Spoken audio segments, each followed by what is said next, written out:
சென்னை கொரட்டூர் பகுதியில் கோவில் நிலத்தில் அடுக்குமாடி குடியிருப்புகளை கட்டி விற்பனை செய்து 2500 கோடி ரூபாய் மோசடி நடைபெற்றுள்ளதாக பாதிக்கப்பட்ட குடியிருப்பு வாசிகள் புகார் எழுப்பியுள்ளனர்.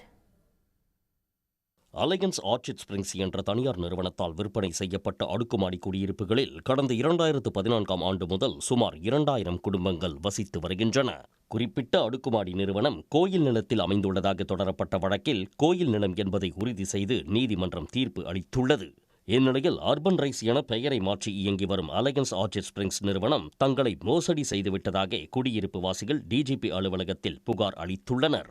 கோயில் நிலம் குறித்த புகார்கள் 2015ஆம் ஆண்டு முதலே எழுந்த போதிலும் கட்டுமான நிறுவனம் அடுத்தடுத்த பிளாக்குகளை கட்டி விற்பனை செய்ததாகவும் குடியிருப்பு வாசிகள் தெரிவிக்கின்றனர்.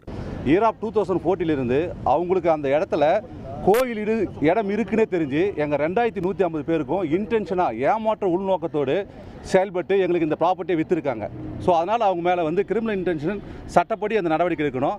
வீடு வாங்குவதற்கு வங்கியில் பெற்ற கடனை இன்னும் கட்டி முடிக்காத நிலையில் கட்டுமான நிறுவனத்தின் மோசடியால் 2000 குடும்பங்களும் வீதிக்கு வரும் நிலை ஏற்பட்டுள்ளதாக பாதிக்கப்பட்டவர்கள் வேதனையுடன் கூறுகின்றனர். இந்த 2036 வீட்டினுடைய சொத்து மதிப்பு 2500 கோடி ரூபாய்.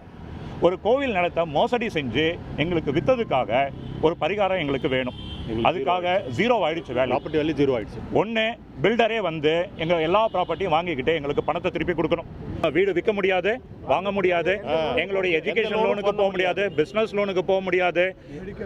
பேங்க் என்னன்னு கேட்டீங்கன்னா எங்களை இப்போ த்ரெட்டன் பண்ணுறாங்க. என்ன த்ரெட்டன் பண்ணுறாங்கன்னு சொன்னால், உங்கள் வேல்யூ ஜீரோ ஆனதால் கொலாட்ரல் கொடுங்க, இல்லைன்னா பிரின்சிபல் அமௌண்ட்டை ரீபே பண்ணுங்கன்னு சொல்கிறாங்க.